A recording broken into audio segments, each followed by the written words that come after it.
안녕하십니까? 인생의 복잡한 문제들을 말씀으로 단칼에 해결해주는 김종근 목사의 쾌도 남마입니다.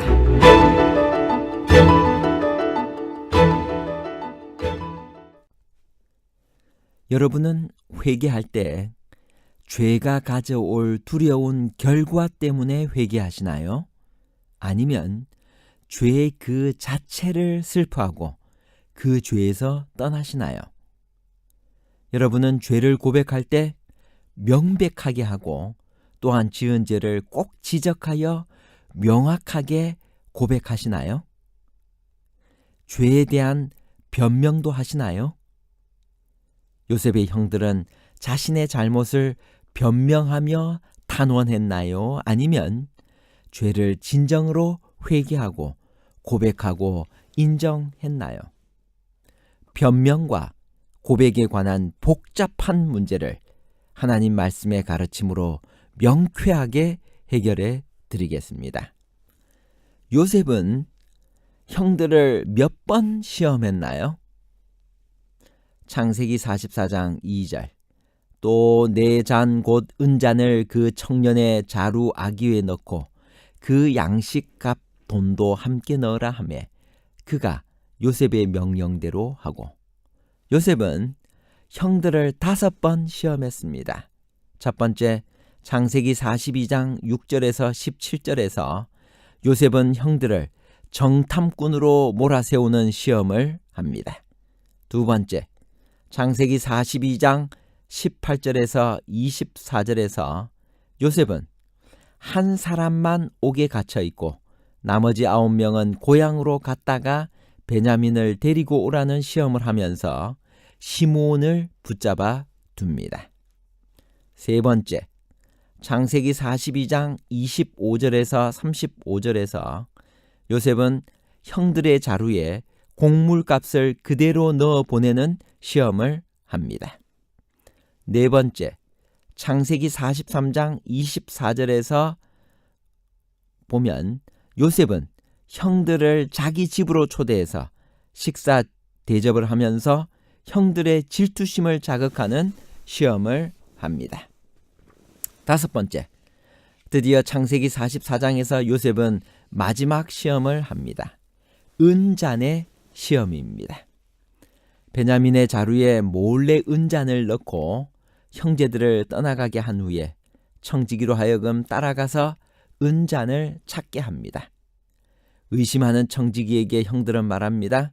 7절에서 9절까지 있는 말씀입니다. 그들이 그에게 대답하되 우리 주여 어찌 이렇게 말씀하시나이까?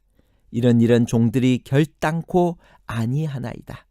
우리 자루에 있던 돈도 우리가 가나안 땅에서부터 당신에게로 도로 가져왔거늘 우리가 어찌 당신 주인의 집에서 은금을 도적질하리이까?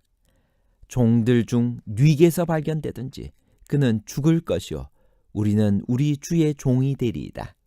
그러나 베냐민의 자루에서 은잔이 발견되었고 형들은 옷을 찢고 나귀의 짐을 싣고 성으로 돌아옵니다. 11명의 형제들이 요셉 앞에 엎드리고 유다가 자신들의 결백함을 호소하는 감동 깊은 내용이 창세기 44장 16절에서 34절까지 기록되어 있습니다. 특별히 우리는 16절을 주목할 필요가 있습니다. 유다가 가로되 우리가 내 주께 무슨 말을 하오리이까? 무슨 설명을 하오리이까? 어떻게 우리의 정직을 나타내리이까? 하나님이 종들의 죄악을 적발하셨으니 우리와 이 잔이 발견된 자가 다 내 주의 종이 되겠나이다. 요셉은 왜 2년 가까운 세월 동안 이처럼 다양한 방법으로 그리고 치밀하고 조직적으로 형들을 시험했을까요? 에베소 2장 8절 너희가 그 은혜를 인하여 믿음으로 말미암아 구원을 얻었나니 이것이 너희에게서 난 것이 아니요 하나님의 선물이라. 이것이 5번에 걸친 요셉의 시험입니다. 요셉은 왜 2년 가까운 세월 동안 이처럼 다양한 방법으로 그리고 치밀하고 조직적으로 형들을 시험했을까? 형들을 살리기 위해서였습니다. 베냐민을 자기 옆으로 데려오기 위해서였습니다. 그리고 베냐민을 통해 아버지를 모셔오기 위해서였습니다. 그렇게 하지 않으면 하나님이 요셉에게 주신 꿈을 성취할 수 없기 때문이었습니다. 그렇게 하지 않으면 하나님이 요셉에게 주신 사명을 이룰 수 없기 때문이었습니다. 그리고 그것은 은혜입니다. Amazing grace, 놀라운 은혜, 감당할 수 없는 은혜, 이해할 수 없는 은혜, 측량할 수 없는 은혜입니다. 5번에 걸친 시험을 당하면서 요셉의 형들은 얼마나 놀랐겠습니까? 얼마나 두려웠을까요? 얼마나 괴로웠을까요? 그러나 지나고 보니 그 모든 것이 하나님의 은혜였습니다. 요셉의 시험이야말로 요셉이 형들에게 베푼 은혜였습니다. 요셉이 형들에게 준 고통이야말로 요셉이 형들에게 베푼 은혜였습니다. 요셉이 형들에게 보여준 낯선 모습이야말로 요셉이 형들에게 베푼 은혜였습니다. 은혜도 보통 은혜가 아니라 Amazing grace, 구원하는 은혜, 놀라운 은혜였습니다. 오늘 우리에게 필요한 은혜는 어떤 것일까요? 디도서 3장 7절입니다. 우리로 저의 은혜를 힘입어 의롭다 하심을 얻어 영생의 소망을 따라 후사가 되게 하려 하심이라.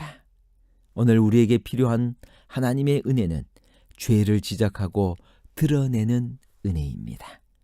여러분은 날마다 이 은혜를 간구하고 이 은혜에 예민한 삶을 살아야 합니다. 형들에게 한 5번의 시험을 통해서 요셉이 기대한 것은 단 하나, 형들의 진정한 회개였습니다. 요셉은 형들의 사과를 요구하지 않았습니다. 왜냐하면 이미 용서했기 때문입니다. 요셉은 형들에게서 어떤 보상을 기대하지도 않았습니다.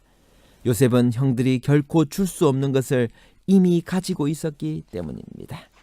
요셉은 형들을 벌할 마음도 없었습니다. 하나님이 하실 일이라는 것을 알았기 때문입니다. 요셉이 형들에게 기대한 오직 한 가지는 진실한 회개였습니다. 회개하지 않으면 형들이 구원받지 못할 것을 알았기 때문입니다. 요셉의 시험의 목적은 회개를 통한 구원이었습니다. 그리고 그것이야말로 놀라운 은혜인 것입니다. 그러므로 사랑하는 여러분, 우리의 은밀한 죄를 지적하고 드러내시는 하나님의 은혜를 오해하지 마시기 바랍니다. 우리의 잘못을 책망하시고 꾸짖으시는 하나님의 은혜를 외면하지 마시기 바랍니다. 하나님은 왜 이런 은혜를 우리에게 주실까? 우리를 살리기 위해서, 우리를 구원하시기 위해서 그렇게 하시는 것입니다. 에베소 2장 5절 8절입니다. 허물로 죽은 우리를 그리스도 예수 안에서 살리셨고 너희가 은혜로 구원을 얻은 것이라. 너희가 그 은혜를 인하여 믿음으로 말미암아 구원을 얻었나니 이것이 너희에게서 난 것이 아니요 하나님의 선물이라. 모든 사람에게 구원을 주시는 하나님의 은혜가 나타나. 디도서 2장 11절의 말씀입니다. 은혜의 목적은 위로가 아니라 구원입니다. 은혜와 구원은 원인과 결과로서 한데 결합되어 있습니다. 그러므로 은혜 없는 구원은 없고 구원 없는 은혜는 아무런 가치가 없습니다. 구원하시는 은혜, 놀라운 은혜를 갈망합시다. 그 은혜가 여러분을 영원한 구원으로 인도하실 것입니다. 진정한 회개란 무엇일까요? 사도행전 3장 19절. 회개하고 돌이켜 너희 죄 없이 함을 받으라. 회개라는 것은 죄를 슬퍼하고 죄에서 떠나는 것을 의미합니다. 방향을 전환하는 것입니다. 하나님 편으로 전환하는 것입니다. 어떻게 할 때 우리는 진정으로 회개할 수 있을까? 누가복음 5장 32절. 내가 의인을 부르러 온 것이 아니요 죄인을 불러 회개시키러 왔노라. 디모데전서 4장 5절 하나님의 말씀과 기도로 거룩하여 지미니라. 정로의 계단 35페이지, 36페이지에 있는 말씀입니다. 하나님의 말씀을 기도하는 마음으로 연구하라. 이 말씀을 그대들에게 친히 말씀하시는 하나님의 음성으로 유의하라. 정직한 회개란 어떤 것일까?